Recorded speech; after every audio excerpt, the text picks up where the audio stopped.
Hello friends, it's me, and today let's watch Game Theory, the lore of the Minecraft Copper Golem from the Game Theorists. Together, let's go, let's start. Thank you. The Copper Golem is back, and it holds another crucial piece of Minecraft's lore puzzle. Namely, about how they aren't just cute little organizers, they were designed to protect the ancient builders from their deadliest foe.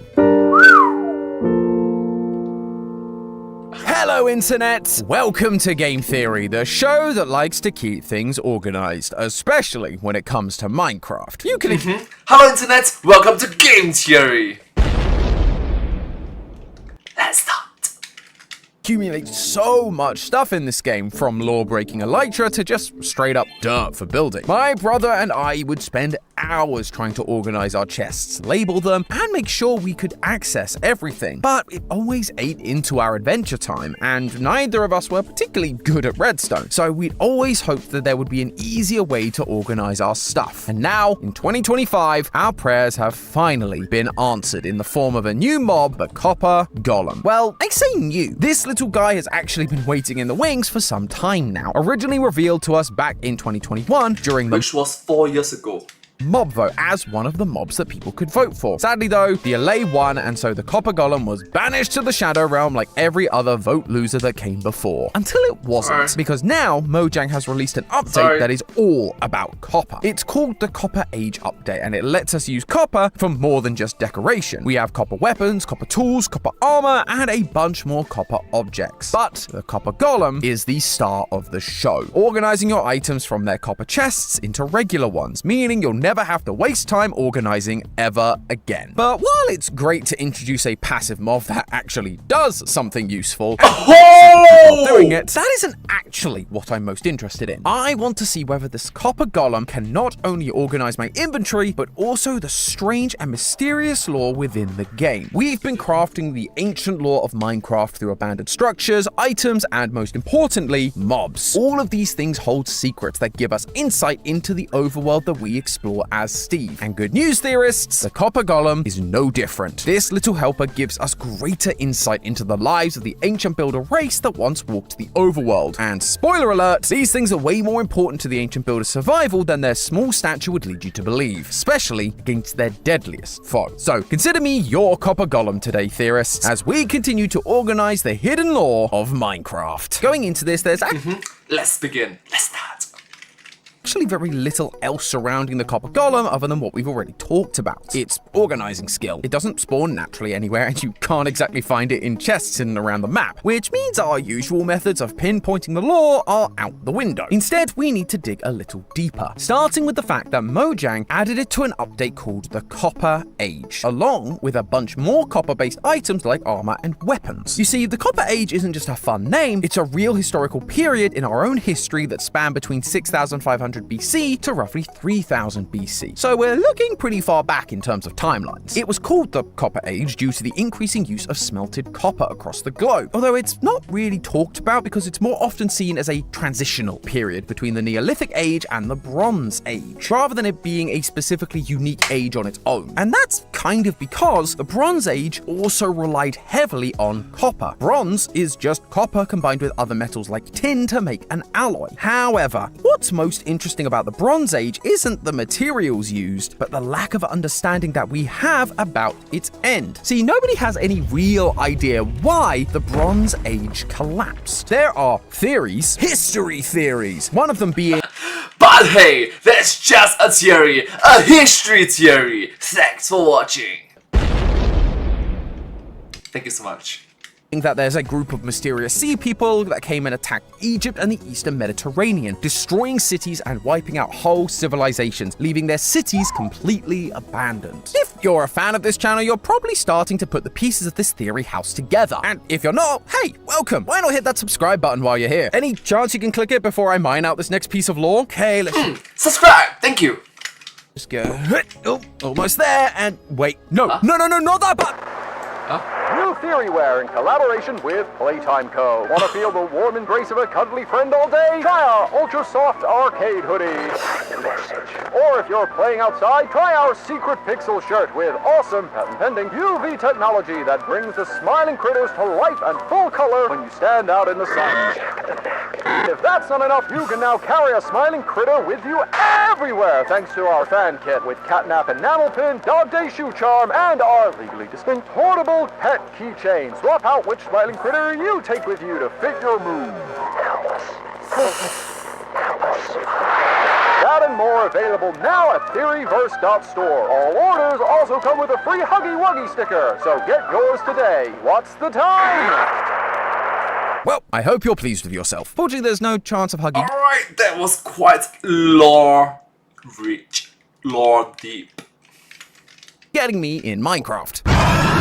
Oh no, he's everywhere! Well, the point I was making is that the end of the Bronze Age does sound awfully familiar to the end of our ancient builders story. A large group of people spanning all parts of the map suddenly disappear one day due to a mysterious unknown entity that arrives from seemingly nowhere, causing them to abandon their cities. At first, my mind thought this mysterious force might be the Wither, the being we theorized destroyed their civilization and forced the ancient builders underground. However, I actually think that the description fits the Warden better. The Wither, while it did destroy everything, was a known entity. The ancient builders made it in their search for eternal life. The Warden, on the other hand, was summoned by accident. We theorized, thanks to Disc 5 that you can find fragments of in the ancient cities, that once the Wither found the ancient builders' underground cities, it decimated them. And those who survived made a last-ditch effort to escape the Wither by opening a portal to another world. Except instead of them leaving, something else came through: the Warden. It destroyed the Wither, but infected the city with Skulk, causing the ancient builders to leave and head to the end. The Warden is an unknown entity from an unknown world that came in and left these ancient cities abandoned, just like the end of the Bronze Age. So it seems like that is the time period we're dealing with in terms of the Minecraft timeline. Plus, the Copper Age is all about copper, not just copper golems, but tools, weapons, and blocks. And where else have we seen a lot of copper used in Minecraft? The trial chambers. The ones that we theorized the ancient builders created to train for the inevitable fight against the Wither. At this point in time, it doesn't seem like copper tools or armor can be found in any loot chests across the many structures of the overworld, except for copper horse armor, which apparently is everywhere. What this tells us is that while copper was an abundant resource, the ancient builders quickly realized it wasn't great for tools, being much less durable than their iron equivalent, a resource which was similarly easy to get their hands on and didn't oxidize over time. And then with the discovery of diamond and netherite, copper had no chance. But that doesn't mean that the abundance of copper would go to waste, because a copper block has the same blast radius as a diamond block, which made it the perfect block to build their new trial chambers out of, allowing it to withstand battle and explosions as they prepared for their fight with the Wither, and wouldn't cost them a rare and valuable material. And finally, the reason I'm so sure this is tied to the ancient cities and the ancient builders is because of the original mob vote that the Copper Golem was from. You see, Mojang has been very careful with planning for their updates, especially when it comes to theming. For example, the archaeology brush was originally announced in 2020 as part of the Caves and Cliffs update, but when there were tech issues delaying it, it didn't just get delayed until the next update. It got delayed until 2023 with the Trails and Tales update, which was an archaeology-based update. It's all about making sure that the pieces fit whatever the story is going to be. This is actually one of the reasons why they've decided to do smaller updates going forward, because it frees them up for having every new feature feel like it has to fit with that big update. But back in 2021, as I've said, that wasn't the case, and so the winner of the 2021 mob vote was going to be added into that upcoming update, the Wild update. The update which introduced us to the Deep Dark, the Warden, and the ancient cities. All of those potential winners had to be able to fit within that update and its lore. And so, connecting the Copper Golem, even now, back to the ancient cities and the trial chambers doesn't feel like that much of a stretch. Although,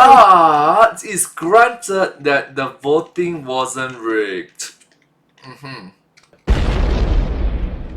Moving on. It's all well and good connecting the copper golems to the ancient cities, but what were they actually for? Well, with the copper golems not spawning naturally, as well as requiring a specific arrangement of blocks to spawn them, it tells us that they aren't natural mobs, but man-made ones, which makes sense when you consider the origins of golems as a whole. There are many stories of golems, but they originally come from Jewish mythology, and they tended to focus around the golems being man-made creatures, experiments trying to mimic how God made Adam, although they were always kind of limited due to their human creators rather than having a divine origin. Sounds So kind case in point, they are trying to recreate a robot. Man, they'll be so surprised. It's like, where's a golem? They call them robot.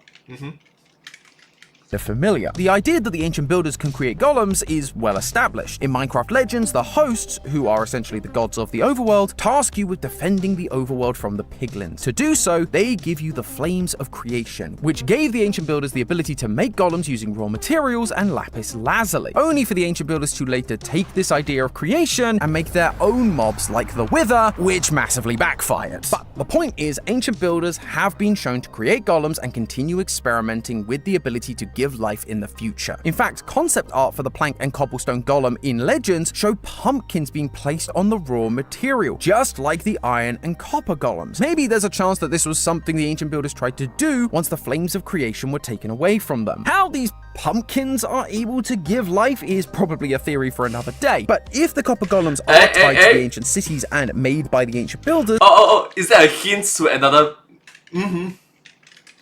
then they had to serve a purpose. And thankfully, those purposes become clear when we once again take into account the origins of golems in the real world and combine that with their in-game abilities. You see, copper golems have a really interesting history with another Minecraft resource, redstone. Originally, when they were part of the mob vote, they were going to interact with copper buttons, and while a button in and of itself isn't technically redstone, it is a common item used to activate redstone circuitry. Now, that isn't the case, but instead, the copper golems give off a redstone signal themselves. Ooh. Yep, when they oxidize, they turn into copper statues, and if you pose them, they give off different amounts of redstone signal. Perfect for a secret door or a combination lock, and that's our big clue here. In mythology, one of the big reasons for creating golems was to protect its creators or their people, like the Golem of Prague, for example. Now, these golems may be small in stature, but their special redstone powers tells me that they were designed to protect the ancient builders in a different way. We know case in point, something like a bodyguard or bouncer or security guard.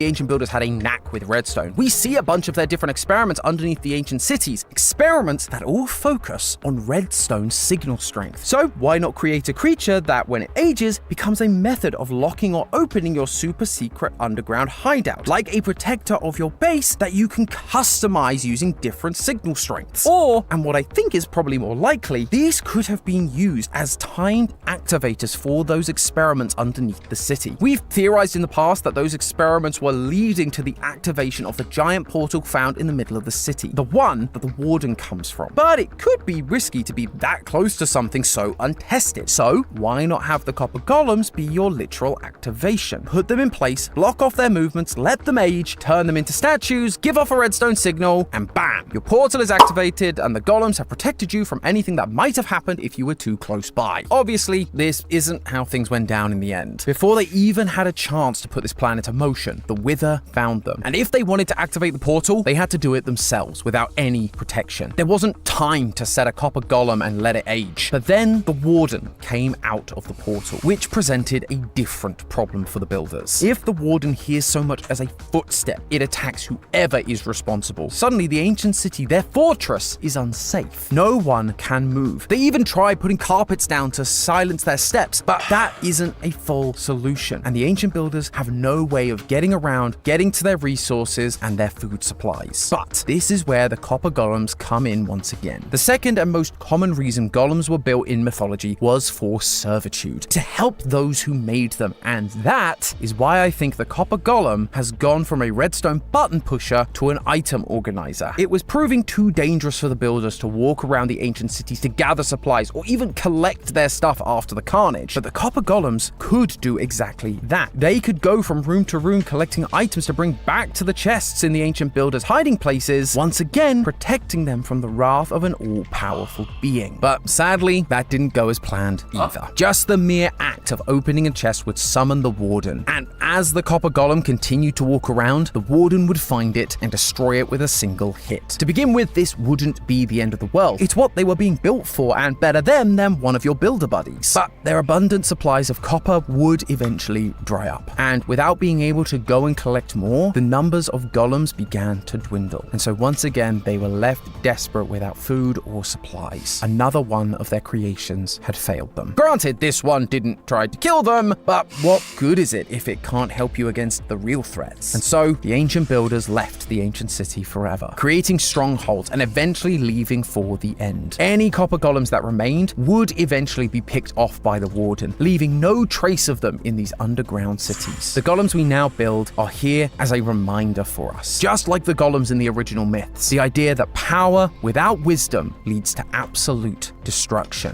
Power without wisdom leads to absolute destruction. That is a good quote. That is a very good quote. Power without wisdom leads to absolute destruction. Lesson that the ancient builders continually seem to be learning the hard way. But hey, that's just a theory. A game theory! Thanks for watching. World premiere on Game Theory. Why is the Minecraft cast always crying? Let's be honest, I didn't expect this episode from the game series to end it with such an impactful, wisdom-filled quote. Wise quote. And it's not just for the youngs like me to listen to, but also for the old. The old tend to think that, oh my gosh, I'm old, I'm filled with wisdom. No, you are not. You are stubborn, you're old-minded. You refuse to learn and improve yourself. I've met a couple of old individuals that think that they are the unchecked ego, unchecked pride. And not a lot of people is well equipped to check them. Well, once again, the quote is, Wisdom leads to absolute. The golems we now build are here as a reminder for us. Just like the golems in the original myths, the idea that power without wisdom leads to absolute destruction. power without wisdom leads to absolute destruction. But hey, that's just a theory. A game theory. Thanks for watching. Thank you so much. Thanks for watching. Hope you enjoyed this video from the game theorists. They did a great job. They truly did a great job. Salute. Much respect. Subscribe. Thank you.